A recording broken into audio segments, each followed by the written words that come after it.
नमस्कार दोस्तों, जय हिंद।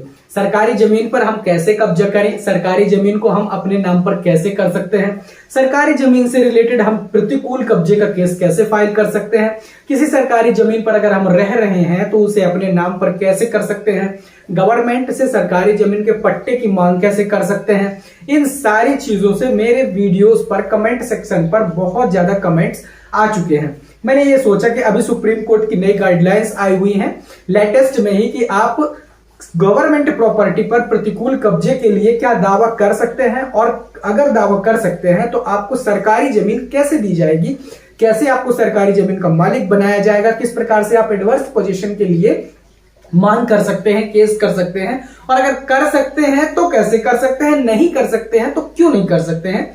इन सारी चीजों पे आज डिस्कस करेंगे। तो सबसे पहले तो यहां पर यह समझ लेते हैं कि प्रतिकूल कब्जा क्या होता है। देखो, जब भी कोई आदमी है, सपोज करिए कि एक ए नाम का कोई आदमी है, इस ए नाम के आदमी की एक ये प्रॉपर्टी है।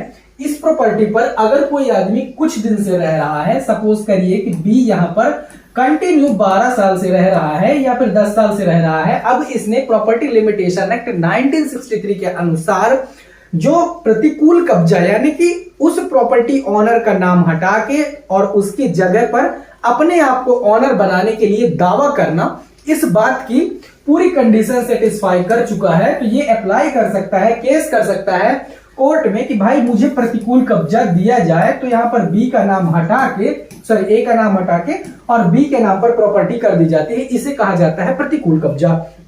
प्रतिकूल कब्जे के लिए कुछ कंडीशंस होती हैं जो लेटेस्ट में ही अभी सुप्रीम कोर्ट की गाइडलाइन के अनुसार जारी की गई हैं, जिसपे मैंने अभी पिछला ही एक वीडियो बनाया है, उसे आप देख सकते हैं, जिसमें लगभग मतलब जो कंटिन्यू जो आपका पोजीशन है 12 साल तक होना चाहिए, यानी कि जो अपीलार्थी या प्लेंटिफ है उसके कब्जा 12 साल तक बिना किसी इंटरप्शन के लगातार होना चाहिए। उसको प्रॉपर्टी के ऑनर का सही मालूम होना चाहिए। प्रॉपर्टी पर वो निर्माण कार्य करा दे, जैसे कि गैस कनेक्ट, बिजली का बिल या फिर आपका पानी का बिल, आपका मकान टैक्स, ऐसी चीजों को कंटिन्यू पे कर रहा है 12 साल से बिना आपके किसी इंटरप्शन के, बिना एक लीगल एक्शन के कोई कार्यवाही नहीं है आपकी 12 साल तक। अगर ऐसा कोई आदमी रहे, उसके कब्जे में स्पष्टता है, ओपन है कब्जा, कोई विरोधाभास नहीं है, तो ऐसे में कोर्ट क्या करता है, उसे प्रतिकूल कब्जे के लिए, एडवर्स पोजीशन के लिए ऑर्डर पास करता है और बेस्ड ऑन ये डिक्री प्रतिकूल कब्जा उसे दे दिया जाता है। तो ये तो हो गया कि एक ऑनर की प्रॉपर्टी यानी कि एक खुद के ऑनर की प्रॉपर्टी का दूसरे ऑनर में प्रतिकूल कब्जा होना। सेम इसी प्रकार से कई लोग क्या करते हैं, सरकारी जमीन पर अगर रह रहे हैं, आप 10 साल से रह रहे हैं, 15 साल से रह रहे हैं, 20 साल से रह रहे हैं, खेती कर रहे हैं, टैक्स भर रहे हैं गवर्नमेंट को, तो क्या हम इस सरकारी जमीन के लिए प्रतिकूल कब्जे के लिए दावा कर सकते हैं या मांग कर सकते हैं। तो यहां पर कुछ डॉक्यूमेंट्स जैसे होते हैं वो भी आपको प्रतिकूल कब्जे की जरूरत होती है, उसको भी मैं बता दे रहा हूं। तो जिसमें पर्याप्त मात्रा में यह साबित हो सके कि उस प्रॉपर्टी के नक्शा खसरा, गवाहों के बयान, जमीन पर किया गया कोई निर्माण कार्य साबित करने के लिए कानून याचिका जो होती है, कानूनी दावा, ये सारी चीजें आपको होना चाहिए। यही अगर हम बात करें सरकारी जमीन की बात की, तो सरकारी जमीन के केस में सुप्रीम कोर्ट का यह कहना है स्पष्ट रूप से कि सरकारी जमीन पे एडवर्स पोजीशन के लिए एप्लीकेशन नहीं किया जा सकता या ये याचिका या वाद फाइल नहीं किया जा सकता है। इस पर अगर कुछ किया जाता है तो बहुत ज्यादा गंभीरता से इस मामले को लिया जाता है। आमतौर पर यह नामुमकिन होता है। जैसे कि आप यहां देख सकते हैं, अभी लेटेस्ट में ही ये केस आया, 2011 का है, एक और भी जजमेंट है, यहाँ state of Haryana versus Mukesh Kumar, 2011 का ये केस है, जिस पर सुप्रीम कोर्ट ने प्रतिकूल कब्जे में सरकारी जमीन पर कब्जा पाने के दावा को अस्वीकार कर दिया। और क्या क्या कहा, सरकारी जमीन पर प्रतिकूल कब्जे का दावा आमतौर पर अस्वीकार है, यानी कि बहुत ही रेयर केस में, जब बहुत ही रेयर केस होता है तब आपको मिलता है कब्जा।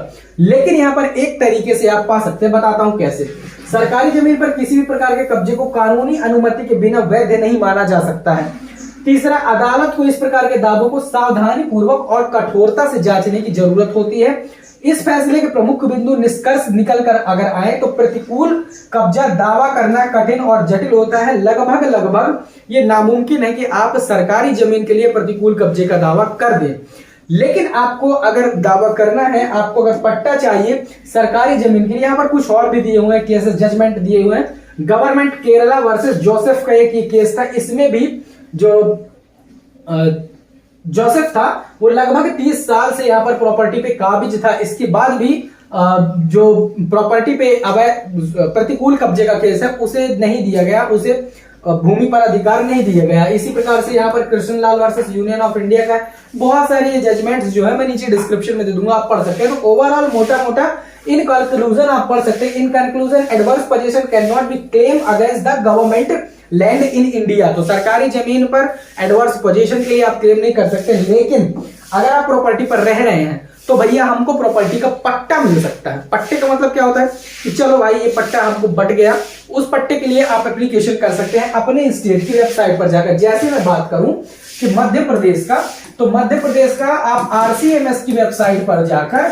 और रेवेन्यू केस मैनेजमेंट सिस्टम की वेबसाइट पर जाकर पट्टे के लिए अप्लाई कर सकते हैं, और इस पट्टे को कलेक्टर या एसडीएम के द्वारा आपके प्रोवाइड किया जाता है। कुछ कंडीशंस होती हैं, जैसे कि आप उस प्रॉपर्टी पर वो सारी कंडीशन मेंशन है, लगभग 12 या 20 साल 30 साल तक रहे हो, आपका कब्जा हो, आपने टैक्स भरा हो उस प्रॉपर्टी का, तो ये सारी चीजें जो सेटिस्फाई करती हैं तो आप पट्टे की मांग कर सकते हैं। पट्टे की मांग के लिए एसडीएम के पास एप्लीकेशन करना होता है, जो आप अपने स्टेट की आरसीएमएस वेबसाइट पर जाकर कर सकते हैं, या फिर आप ऑफलाइन भी एप्लीकेशन प्रस्तुत करके चेक कर सकते हैं।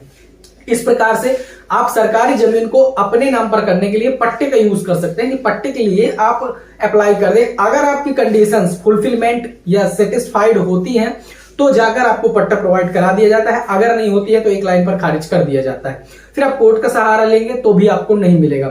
आई होप आपको ये वीडियो पसंद आया होगा और समझ में आ गया होगा कि सरकारी जमीन पर अगर आप काबिज हैं, रह रहे हैं, अपना घर बना लिया है तो ठीक है, जब तक एक्शन नहीं लिया जा रहा है तब तक लेके अगर एक्शन लिया गया तो पूरे की पूरी बस्ती भी उठा दी जाती है। ऐसी सिचुएशन में ये ज्यादा अच्छा होगा कि वहां पर आप कम ही निर्माण कार्य करें तो ज्यादा सही है। आई होप आपको ये वीडियो पसंद आया होगा। वीडियो पसंद आया हो तो लाइक कर दे, दोस्तों के साथ शेयर कर दे, चैनल पर नया सब्सक्राइब करें। मिलेंगे नेक्स्ट वीडियो में, तब तक के लिए जय हिंद।